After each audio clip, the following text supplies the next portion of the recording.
मौर्य कला। मौर्य कला हम देखेंगे। भारतीय कला का व्यवस्थित इतिहास मौर्यकालीन से ही प्रारंभ होता है। हालांकि मौर्य काल के पूर्व भी विभिन्न प्रकार की कला का प्रचलन था, लेकिन उन कलात्मक वस्तुओं के निर्माण में मिट्टी, लकड़ी, घास फूस आदि का प्रयोग किया जाता था। इस कारण अब हमें प्राप्त नहीं होते। दूसरा भूमिका, मौर्य काल में ही सर्वप्रथम कला के क्षेत्र में पत्थर का प्रारंभ हुआ, वही पाषाण का प्रारंभ हुआ, जिसके कारण कला चिरस्थायी हो गई। मौर्य कला स्थानीय एवं विदेशी प्रभाव से कला का विकास हुआ है। मौर्य काल के दो वर्गों में बांटा जा सकता है, एक राजकीय कला, दूसरा लोक कला। तो राजकीय जो परिश्रम विकसित हुआ उसको राजकीय कला, जो स्वतंत्र कलाकारों द्वारा विकसित हुआ उसे लोक कला कहा जाता है। उसके बाद मौर्य काल की कुछ विशेषताएं। तो पहला स्थापत्य कला, दूसरा मूर्ति कला। स्थापत्य कला को राजप्रसाद, स्तूप, स्तंभ, गुहा विहार में बांटते हैं। मूर्ति कला को भी दो भाग में, कि स्तंभ के ऊपर जो पशु का आकृति निर्मित है, दूसरा स्वतंत्र कलाकार के द्वारा जो मूर्ति निर्मित हुई है।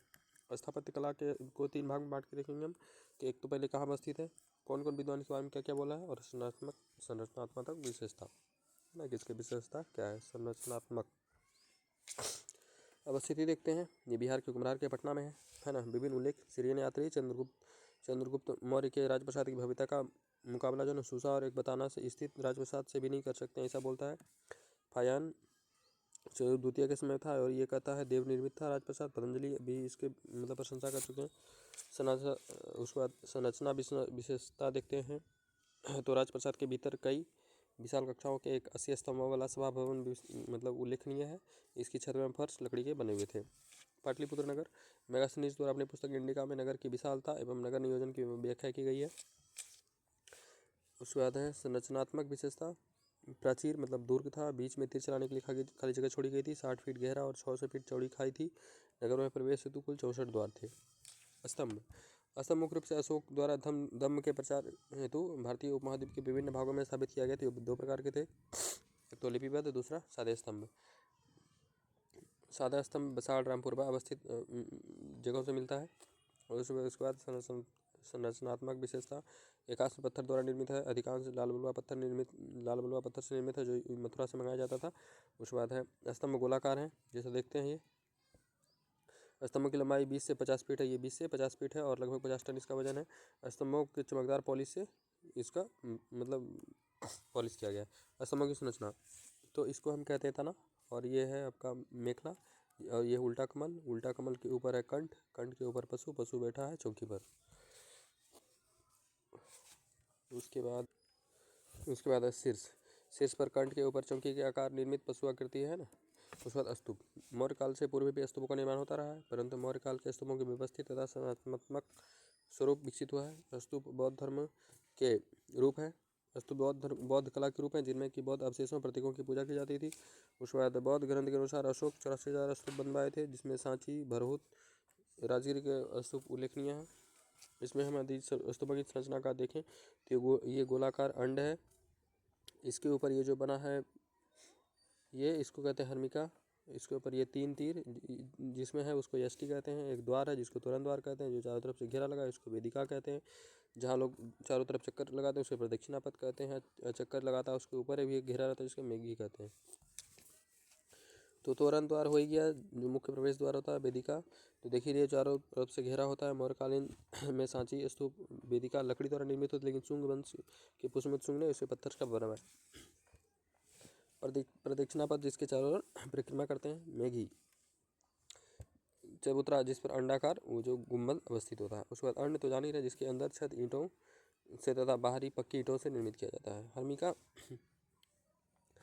अंड के ऊपर पेटीनुमा संरचना, जिसमें बुद्ध के अवशेषों को रखा जाता है। छत्र में व्यष्टि। हर्मिका के ऊपर 3 श्रम श्रद्धा, सम्मान और उदारता का प्रतीक है।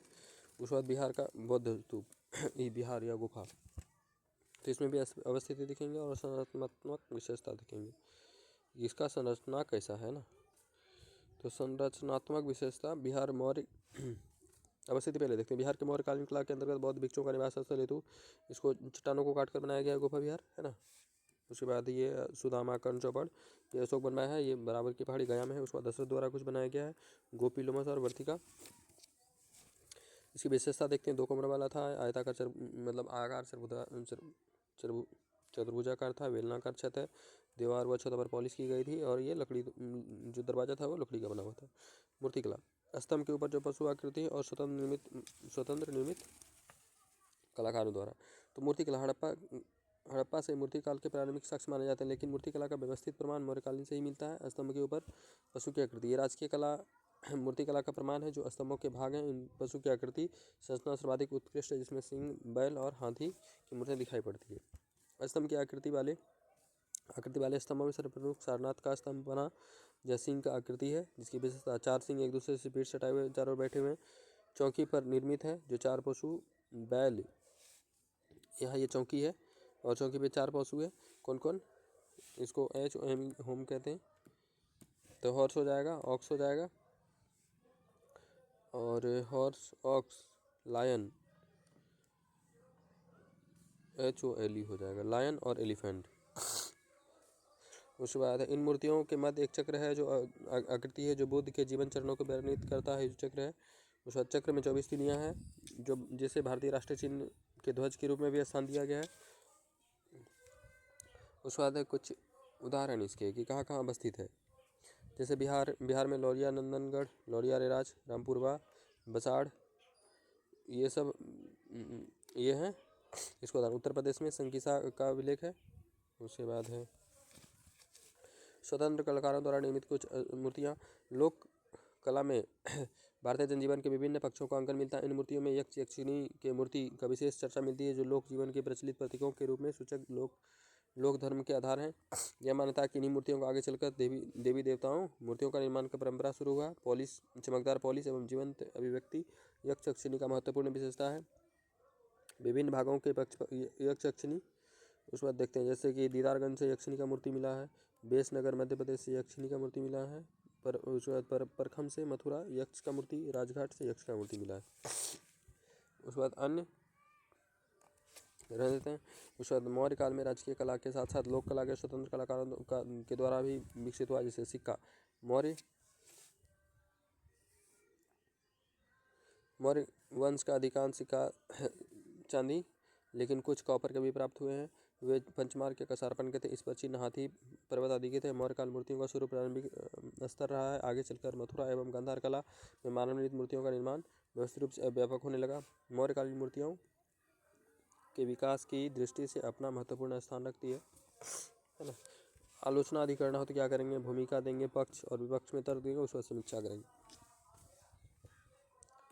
तो ईरानी लोग कहते हैं कि ईरानी पक्ष में कला कि मौर्य साम्राज्य 4वीं ईस्वी से 2री शताब्दी ईस्वी की पूर्व थी, और मतलब उसे ईरान से 250 वर्ष पूर्व ईरानी अर्मेनिया का शासन रहा है। इस मौर्य काल की भांति वहाँ कला का कई रूपों का विकास हुआ था, जैसे राजप्रासाद, स्तंभ, पत्थर की मूर्तियाँ। यहाँ के राजप्रासाद में भी बड़े बड़े स्तंभ तथा सभा भवन होते थे, जैसा कि पटना के घुमरान में दिखाया गया है।